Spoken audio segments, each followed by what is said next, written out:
My pleasure to introduce our speakers this afternoon. My name is Heather Hylas, and I'm an emergency physician at McCady Hospital. And I'm a past president a couple years ago, just before, let's see, who has it been? Dave Allen and Chad Gonzalez. Our first speaker will be speaking on novel intracranial interventions. His name is Dr. Paul House. He was born and raised in a little city in Iowa called Muscatine, Iowa, and then he received his undergraduate degree in biochemistry at the University of Iowa. He received his medical school training at Washington University in St. Louis and completed his residency in neurosurgery at the University of Utah.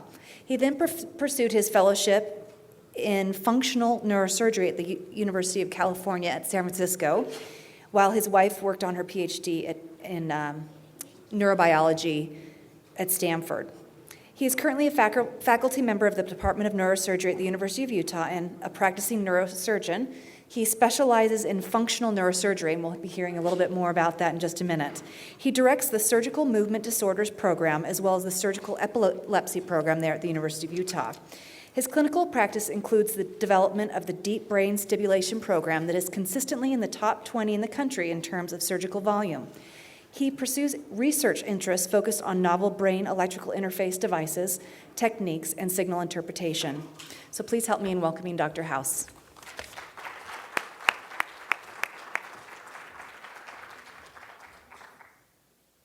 Well, thank you. And it's a bit of a hard act to follow the other speakers you've had today, but certainly appreciate the opportunity to do so. And I really do need to spend a special thank you to Dr. Varma for allowing me to meet with you today.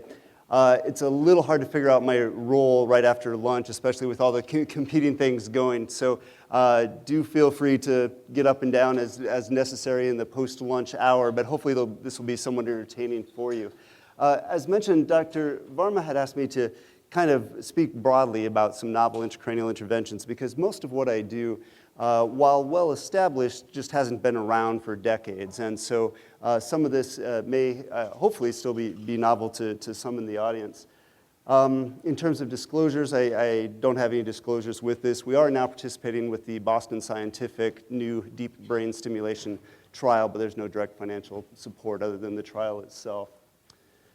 So in overview, I practice what we call functional neurosurgery. Specifically, what that really means is working with patients with epilepsy, with movement disorders, and also quite a few patients with different pain syndromes, but particularly trigeminal neuralgia can often be well treated with pain. So that's sort of the overview area that we'll talk about today. In the department, though, we also have hired 4 or 5 other new colleagues in just the last couple of years.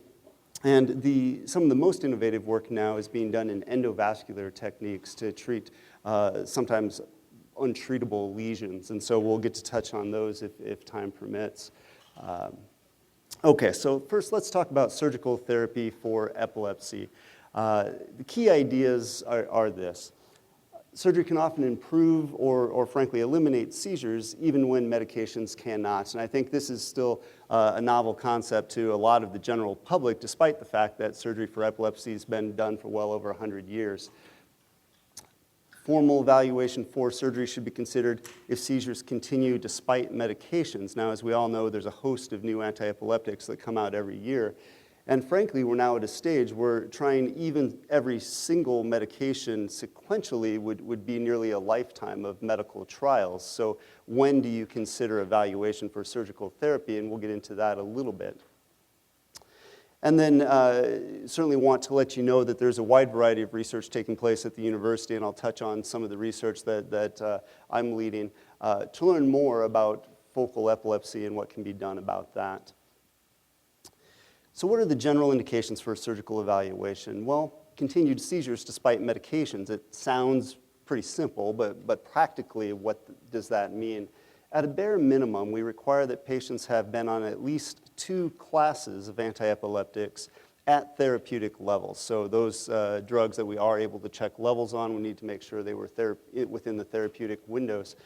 And continuing to have events. And just generally, these means seizures more than once a month. As you know, with the state law in Utah, if you have seizures one more than every 3 months, you can't drive, and that's very reasonable. But those are the sorts of things we look at. Are the seizures still impairing the patient's quality of life? And most of the times, unfortunately, they are. And that's the backwards button. There we go. All right. So what do we know about medical treatment of epilepsy? Fortunately, there's a lot known. This was a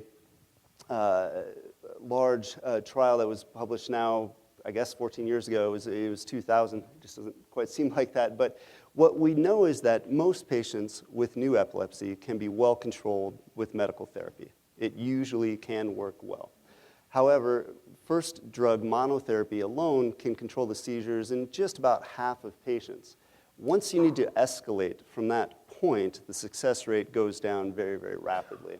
So as you can see in this study, this does have a, there we go. Really only about another 14% of patients became seizure-free with the use of a second or third agents. And even when multiple agents were employed, only about another 3% of patients became seizure-free with medical therapy alone.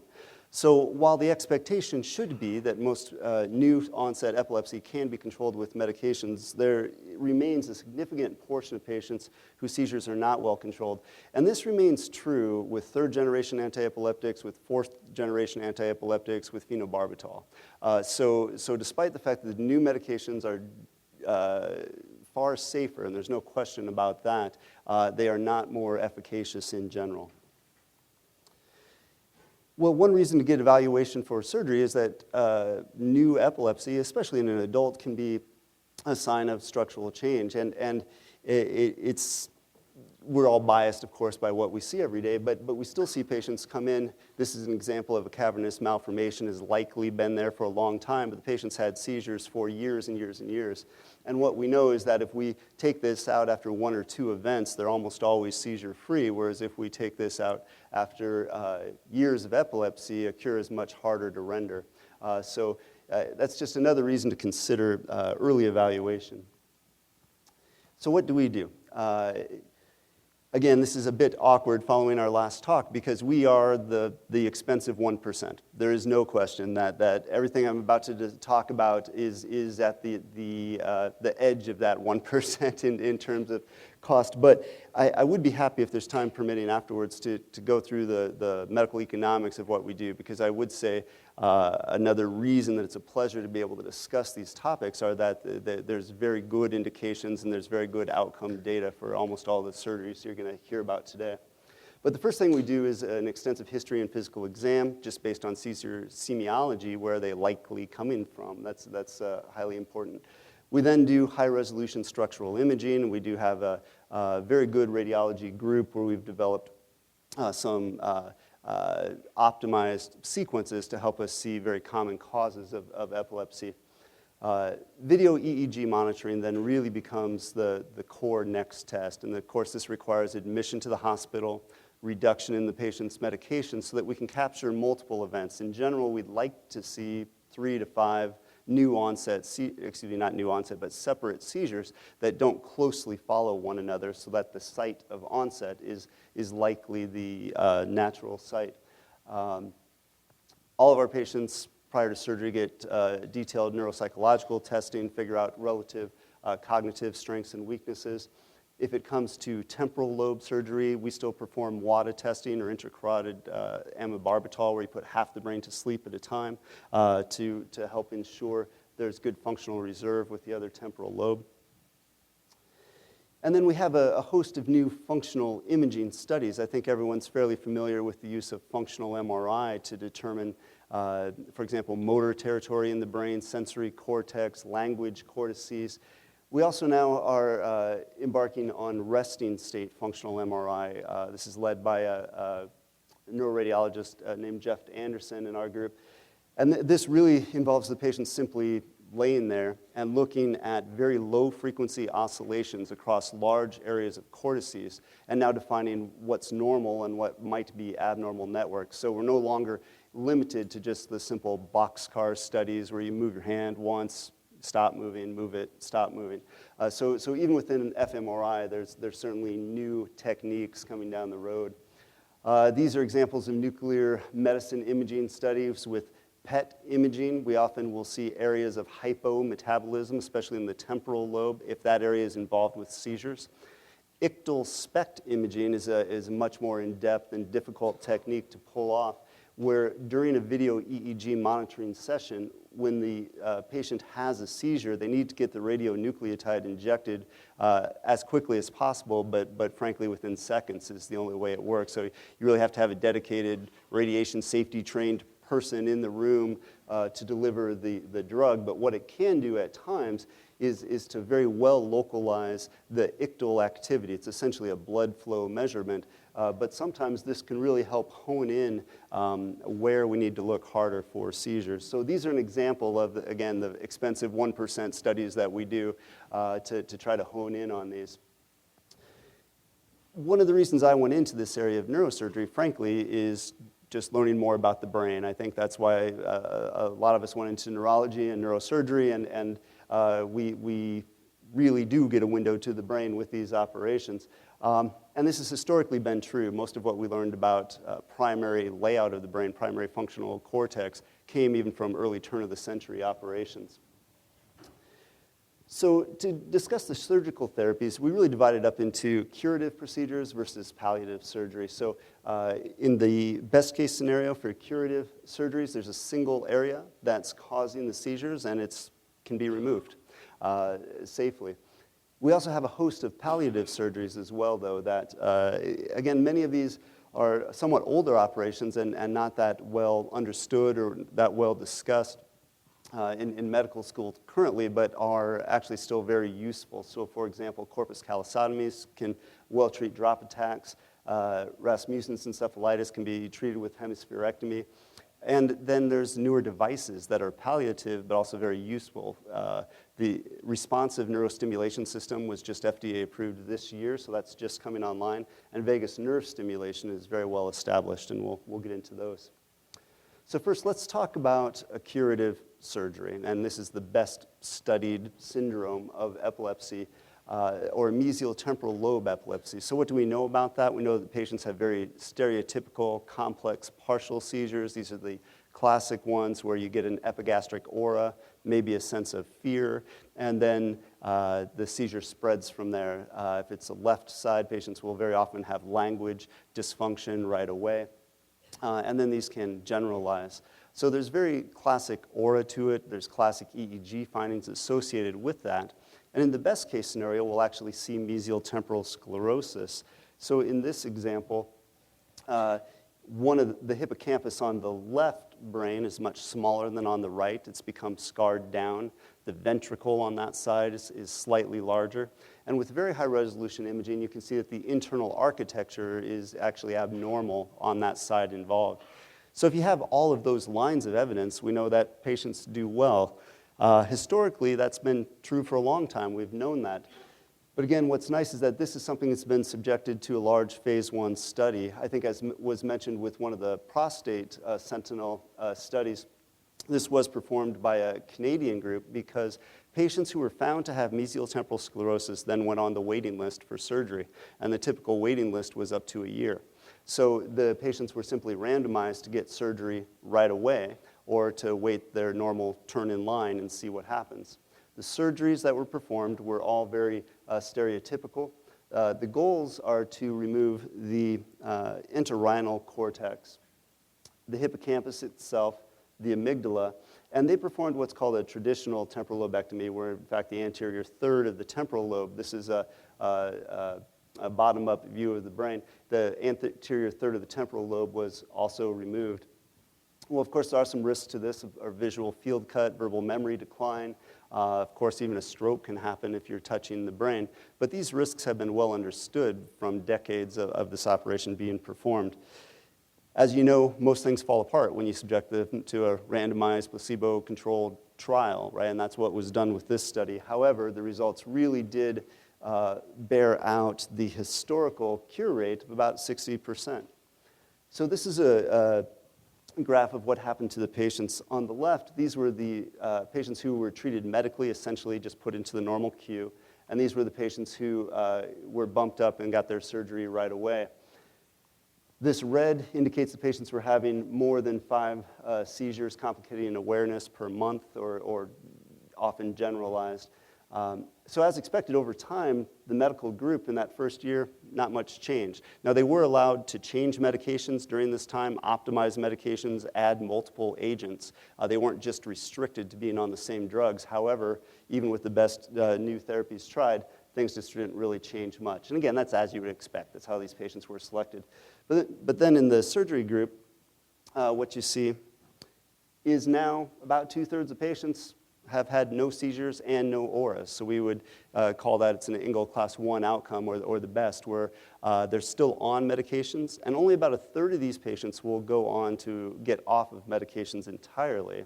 However, 2/3 can be cured of the seizures in this first year. There's still some patients who continue to have events, but I think you'll notice the proportion of patients who have multiple, and in this case more than 5 events per month, is dramatically improved.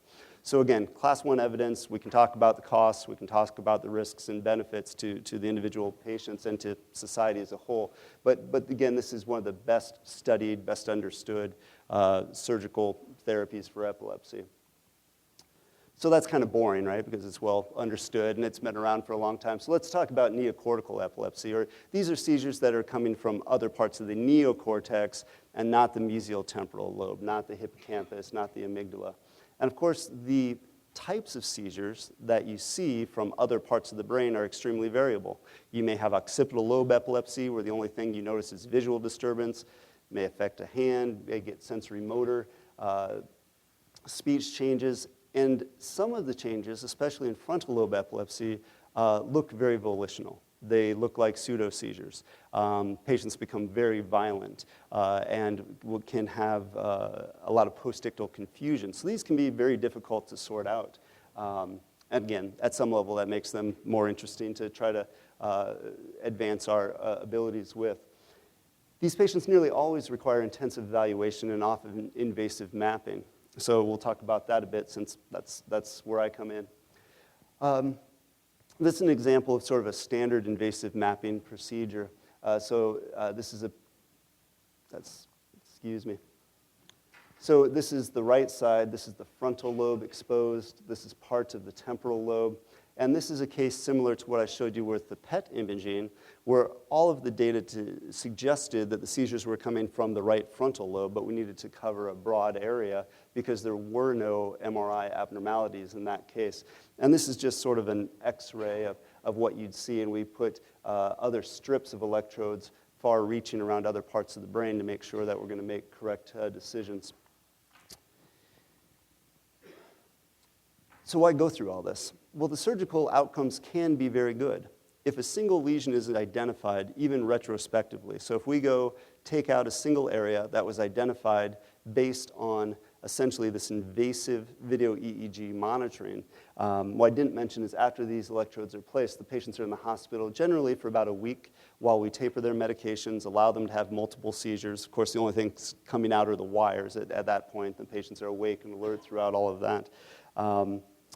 Then if we find a focal area, we can have very high success rates, up to 85% of the time, if a lesion is pathologically identified. If a lesion is not identified, but electrographically the seizures are coming from a very distinct area, our success rate is still more than 50%.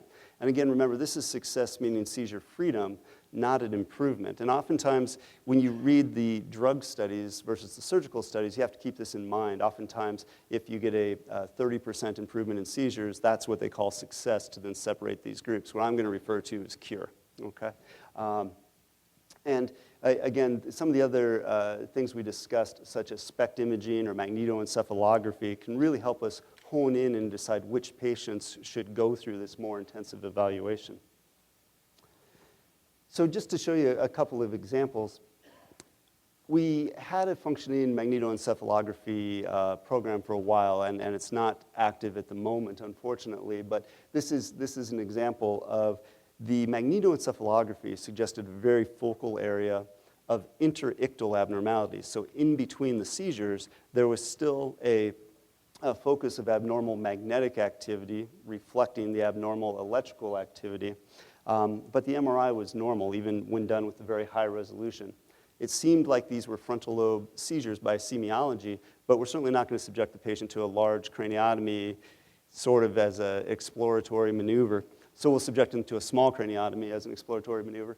But here we do a very small opening in the bone, and we're able to place these strips of electrodes both interhemispheric as well as broadly over both frontal lobes. And in this case, this is just an example of a single EEG tracing where it became apparent that it really was a relatively focal area where the seizures were primarily coming from. So again, the invasive monitoring backing up these non-invasive tests.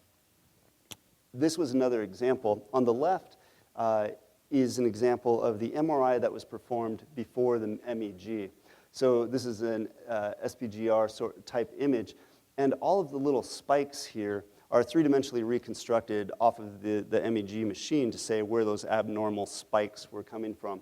And they were all in a very focal area. However, our MRIs were normal to that point. So knowing this and now having access to a 3 Tesla MR machine, a very dedicated scan was performed, and you can actually see there's a transcortical dysplasia there that went along with it. And in fact, when we retrospectively looked at this, about 30% of patients who had focal MEG findings actually had structural lesions that simply were not identifiable previously. And that puts them into a whole different category of surgical success. So again, making use of those tools. And this is just another outlier. This is a patient who was kicked out of the military in his young 20s because he kept having these events where he felt something was wrong with his hand. Sometimes it would shock him, sometimes he would drop things. Of course, every test was normal, including several rounds of EEG, including 1 round of video EEG, so in the hospital for a few days. However, the seizure semiology really suggested it was a seizure. And so he was subjected, again, this was an MEG case. But because the MRI was totally normal and there's no EEG evidence of a clear seizure, well, what do you do with that, especially because it's likely coming from the sensory motor cortex? So this just graphically shows you, we actually performed what we call epidural peg electrodes, where we could place very small twist drills, so not even a burr hole, place electrodes that did not violate the dura, so they're just epidural, but now allowed us to prove that these were in fact seizures. And so again, you can go on, and eventually this patient we were able to stop the seizures for. So these are the types of investigations that we actively do. So I would say those examples are all things that are kind of standard evaluation processes at integrated epilepsy centers. That's what pretty much every place should be able to do for you. The research that I'm going to talk about now a little bit also involves these same patients. Collaborating with our colleagues in bioengineering, there's a few things we've been trying to go after. We'd like to better improve our ability to understand what's happening electrically with these focal seizures. We're looking specifically at different orders of scale of recording. What can you learn by evaluating larger areas or smaller areas? And we've also used this as part of brain-machine interface type devices. So can you decode the electrical information? Now, some of you may have seen on the cover of Science several years ago where patients, for example, were moving a computer cursor just by thinking about it by using invasive microwires. And that's advanced now to a 7-degree of freedom arm. So can we use some of the normal information we get from these EEG evaluations to do that same sort of work? So just graphically, these are the different types of recordings that we commonly employ both in research and in epilepsy evaluations. So here, schematically, this would be a single microwire, and you can get single unit activity, so you can see the spike of an individual neuron. Using the same type of wire, but looking at a lower frequency band. So each of these little spikes occurs at about 1 kilohertz. They're very fast. You have to record at 4 or 5 kilohertz to get them cleanly. But now we can look at local field potentials. We then, if we keep going down in the frequency band, we do our typical electrocorticography. And if you continue to go down in the frequency bands, well, then you're left with EEG or magnetoencephalography type signals. So these are the types of information that we're trying to see what we can learn from. actively. So this is an example of the Utah electrode array. So this was designed here by Dr. Dick Norman now about 25 years ago. It was actually designed to be used as a visual prosthesis, so put directly into the visual cortex, stimulate through these microwires. However, it's primarily reused as a recording device, and it was specifically developed, as you can see, to kind of go down to about layer 4.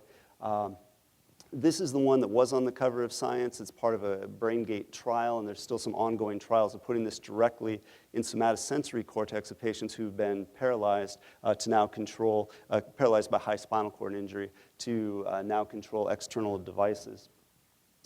But we're able to use that, and we've also designed some custom electrodes. So these are sort of high-resolution image. These are typical 1 centimeter spaced EEG electrodes, and in between these, you can see we've done different designs of non-penetrating microwires. So because these microwires do not penetrate into the brain, you can't listen to one neuron at a time. You can essentially get this higher resolution EEG type signal. And what can we learn from that?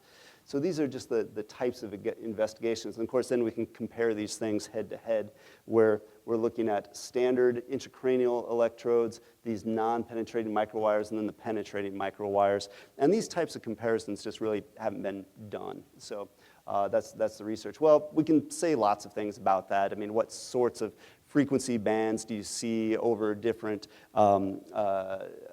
distances? So for example, there's certain things we can see at these high frequency bands only with the microwires, as you might expect. So again, that's not the takeaway message.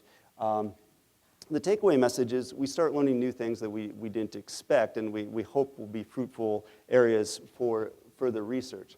What I'm showing you here now is this is a picture using our standard grid of electrodes. And here's this little tiny microwire.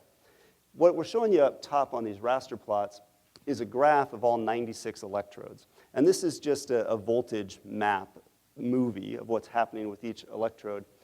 This is highly magnified. You'll see this is only 50 milliseconds there and 20 here.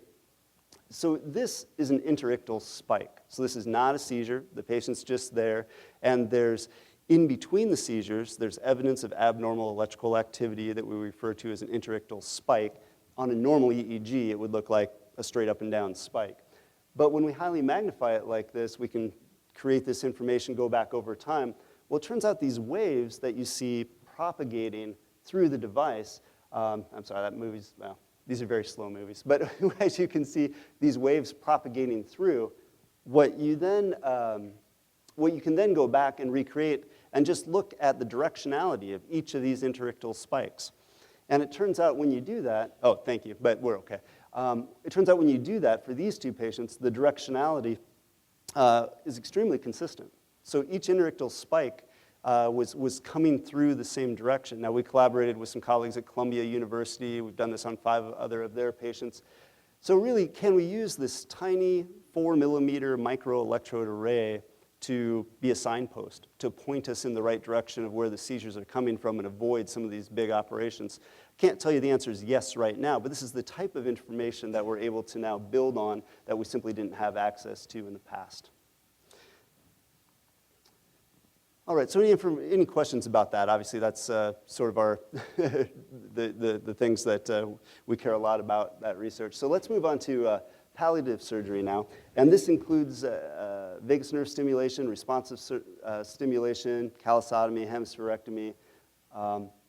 Let's first start with vagus nerve stimulation, because I think a lot of people have heard about this or familiar with this. Graphically, just kind of shows the idea. It's a pacemaker-like device that's implanted. The wire is implanted around the vagus nerve, and it stimulates. Typical duty cycles are on for about 30 seconds out of every 5-minute window. So it just stimulates the nerve with a simple biphasic square wave for 30 seconds out of every 5-minute window. This has a pacemaker-like effect. It's likely acting on the reticular nucleus of the thalamus, is some of the most direct evidence, and it essentially has a pacemaker-like effect on the brain. It's been FDA approved since 1997. Tens of thousands of these have been implanted, and it's approved for patients greater than 12 years of age to treat complex partial seizures. I have to tell you, now that this has been implanted in thousands and thousands of patients, folks have retrospectively gone back and says, who does this work best in? And it turns out that the post-traumatic epilepsies tend to actually be the best treated with this device, even though that is not the official FDA approval. But this is a device that's available. It does not work as well as we would like, of course. Seizures are only eliminated in 1% to 2% of patients. However, when you compare it to typical third-generation anti-epileptics, this is what's the odds of getting a 50% response. And again, you can define this as a 30% improvement or 50% improvement in seizures. But the takeaway point is it's on par with any of the new medical therapies. However, the side effect profile is much different, right? This doesn't cause any cognitive clouding, doesn't cause any liver or kidney issues because it's a mechanical device. It has its own issues, of course, because it's a mechanical device that we have to implant. But it's an option for a lot of patients who have failed medical therapy. So it's unique. The side effect profile is just different, and it's very favorable for many of our patients.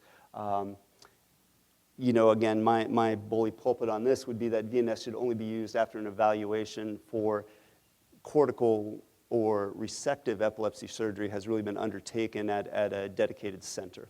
There are, I hate to say, you know, some patients who they've tried a couple of medicines, they get implanted with the VNS, and it turned out they had a curative lesion or a curative syndrome going on.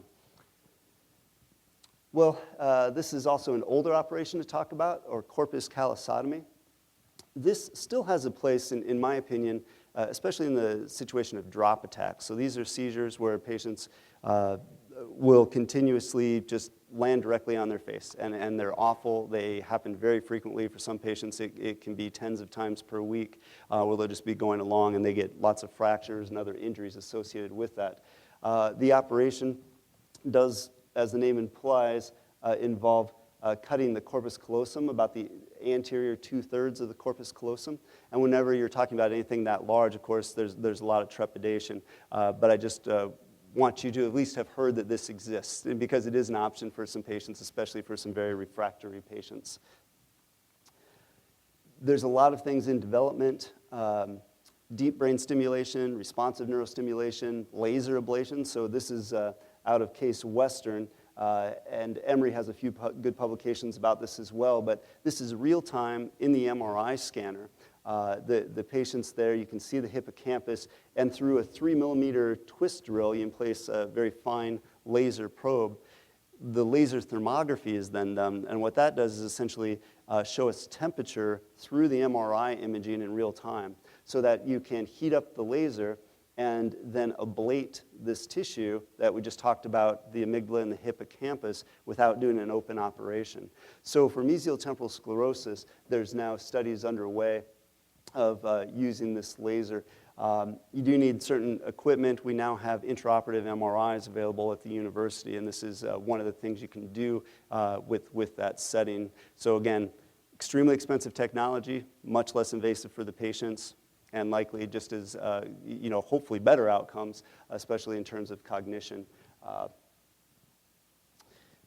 Responsive neurostimulation is exciting because it just received FDA approval this year. However, I don't know pricing on this, to be honest with you, but this is a complicated device that is implanted, and the idea is we leave some of those strips behind. And then when a seizure starts, this device is continuously listening, and it provides responsive feedback. It essentially electrically stimulates that small area where the seizures are coming from in an effort to stop the seizure. The pivotal trial for it was completed about 1.5 years ago, and again, it just got FDA approval.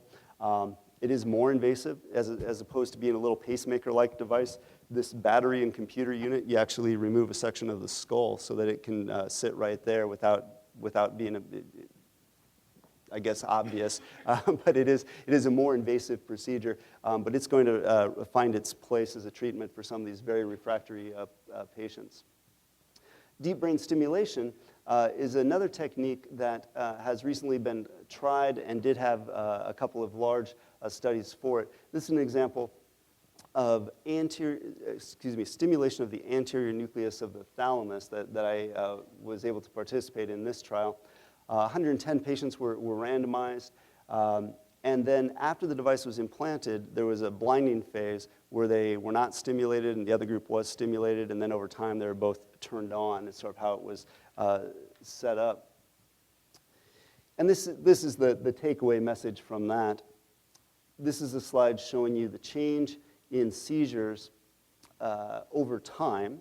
So this is baseline evaluation, and then the DBS operation is performed. The device is not turned on then, and then the patients are randomized, where it's turned on, and in this group it's not turned on. And what you can see is, what is this effect? Is this a lesion effect? So often when we place DBS electrodes, you do create a small lesion in that area temporarily. Or is it the effect of patients are now filling out seizure diaries, maybe they overstate what they're doing a little bit to get enrolled in a trial? You can argue, exactly what this effect is, but there's some benefit right away. And then over time, the groups start to sort out that those with active stimulation had about a 40% reduction on average in their number of seizures. Those who were not receiving stimulation, their seizures tended to be going back towards the baseline level. With this information, and I'm sorry, one more thing. This is just sort of, again, on average, there's about a 56% reduction in the seizures. Only about 6 patients were seizure-free, so a little bit better than vagus nerve stimulation, but not what you'd really like to see, of course, with having a large percentage seizure-free. And some patients, the seizures actually got worse. So what does that all mean? Well, the FDA decided that all that meant not to grant approval. The CME did grant approval, the European Union did grant approval for this. So now there's lots of patients being implanted in Europe. The United States is going to have to wait and see what the results of those patients are. And unfortunately, that's not really being done under trial auspices. This is all going to be retrospective data, tends to kind of overstate the effectiveness. So I'm not exactly sure what we're going to see from that, but the DBS right now does remain experimental for epilepsy. However, deep brain stimulation is not experimental for a host of other things, and that's a lot of what I do. So we'll tell you a bit about this. So why get into this business? This was not FDA approved when I started my training. This is one of our 16-year-old folks who had basically a lifelong tremor. Turned out she has a very mixed tremor. It looks like essential tremor. She has a family history of essential tremor, but you can see she's got this very dystonic posturing of her hands when she's trying to do these writing tasks. Now, is that a learned dystonia because her tremor is so severe, or is this a dystonic tremor? And we tried to investigate that a little bit. But she came in because she was now starting to fall behind in school. It was not only a source of embarrassment, but she simply couldn't complete her homework anymore. She was using the computer as much as possible, those sorts of things. But I think you can see, being a young person, this was starting to affect her more and more. So this is a couple of months after the deep brain stimulator is implanted, and this is why I went into this field, because the results can be easily demonstrable, very useful for the patients. She's right-handed. You'll notice her right-hand tremor is extremely well controlled.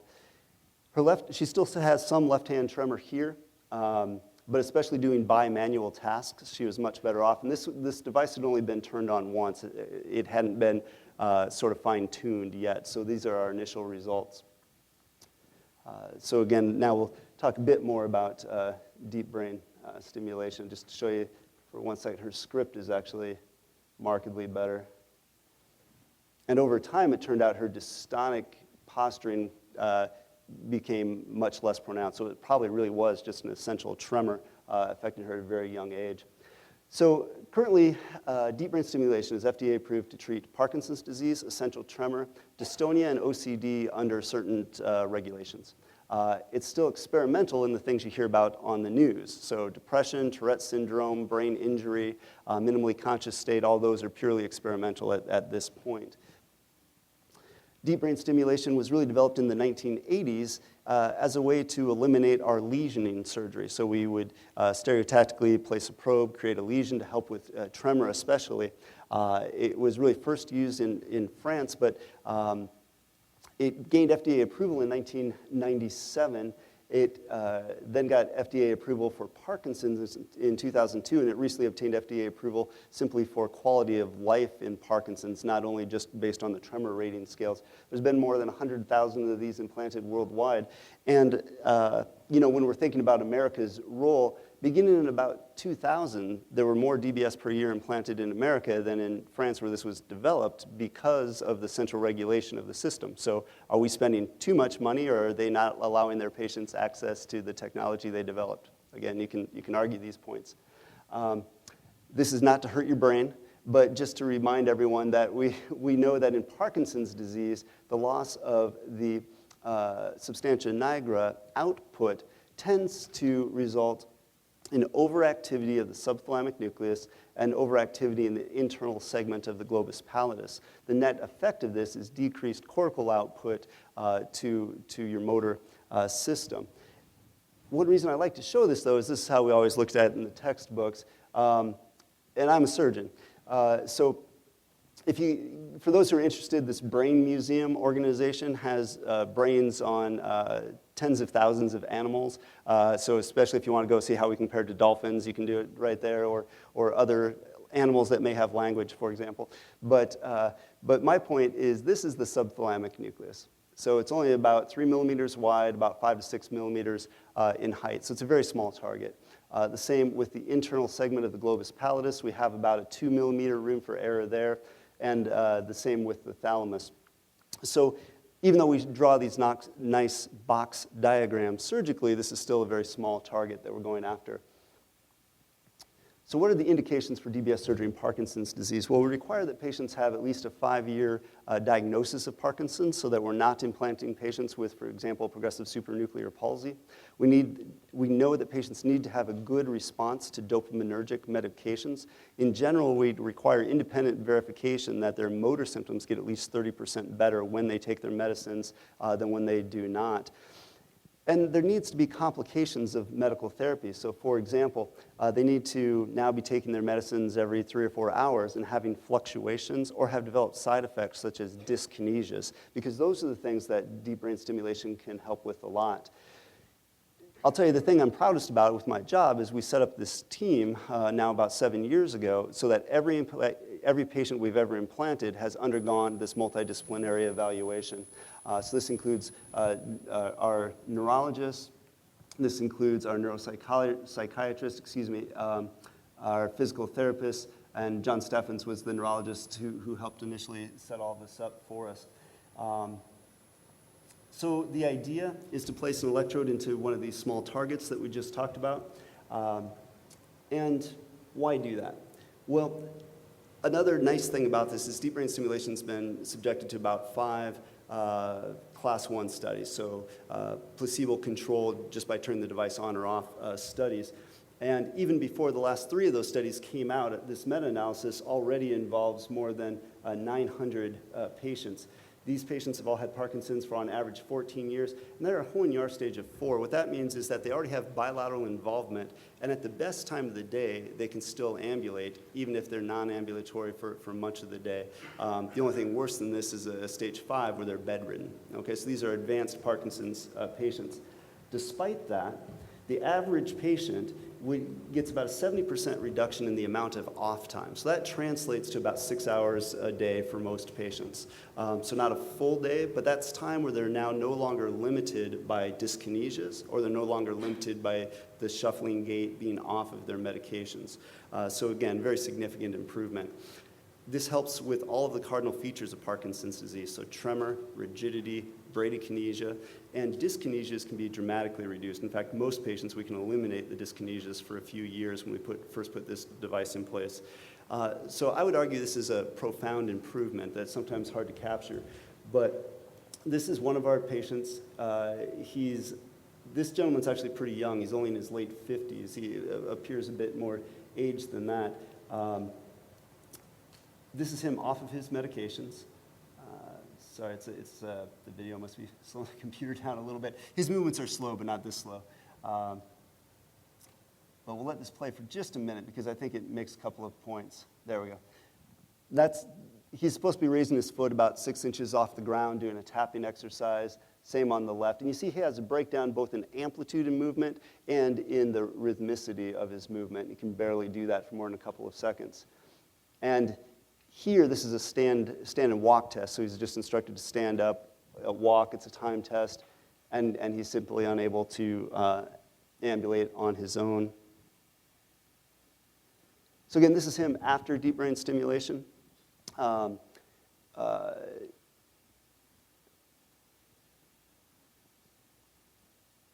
especially with the lower extremities, his movements are much easier. And I would argue he doesn't look normal. He still has Parkinsonian features. In fact, right now, he's somewhat over-medicated. You can see he's got almost a little dyskinesia in the shoulder going. But he's now easily independently ambulatory, running over John Rose.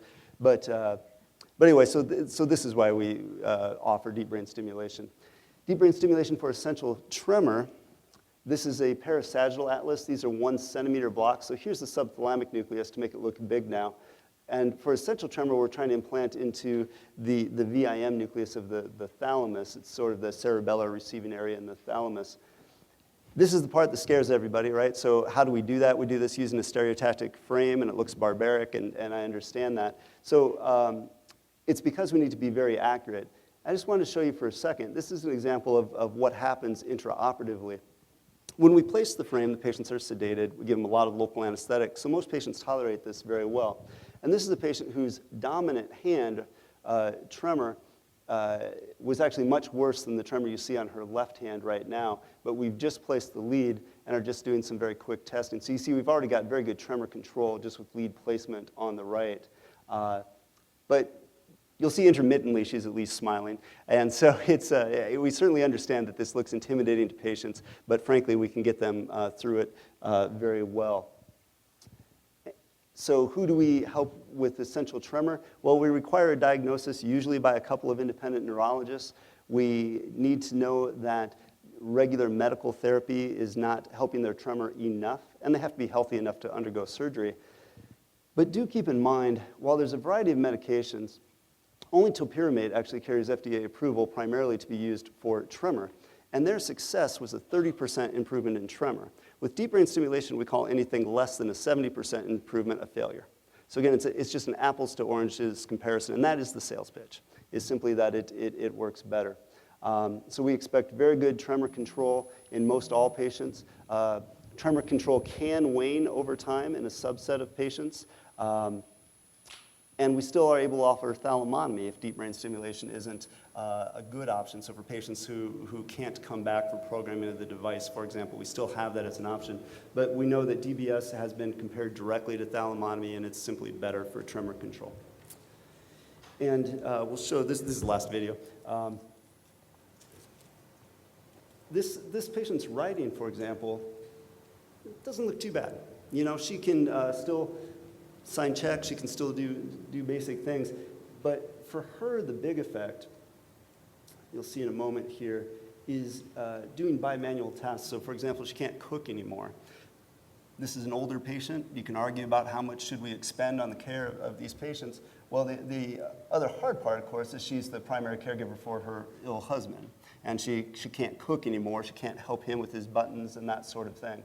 So despite her age, we went ahead, put her through our standard evaluation process. She met all of our typical criteria.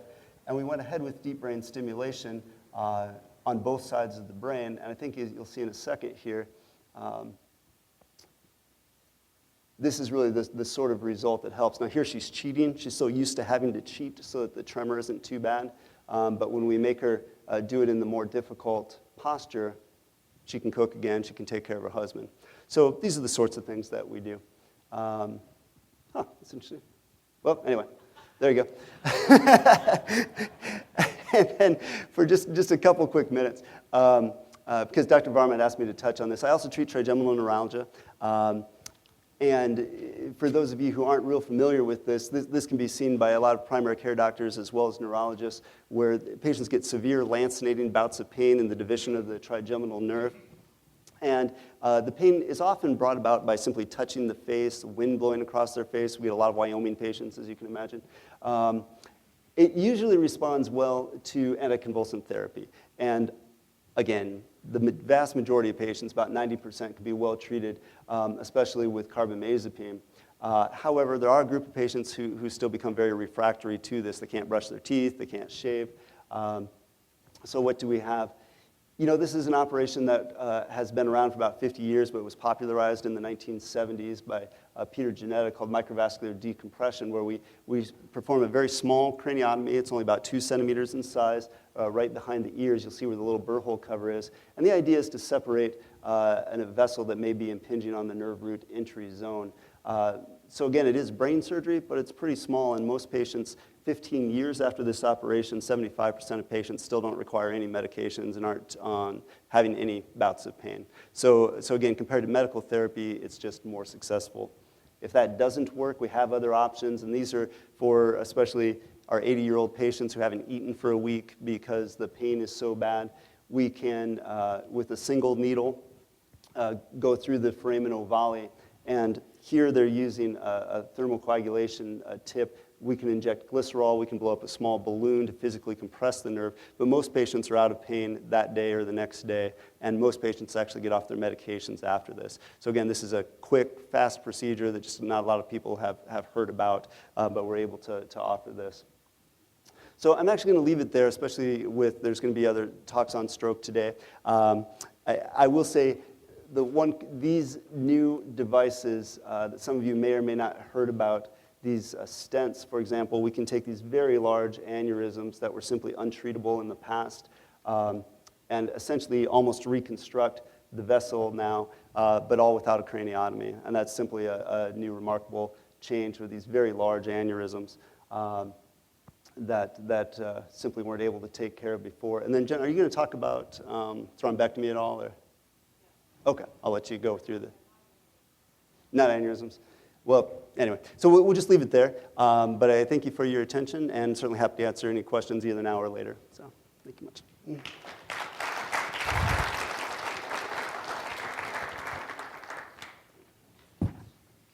I guess anything? All right. There we go.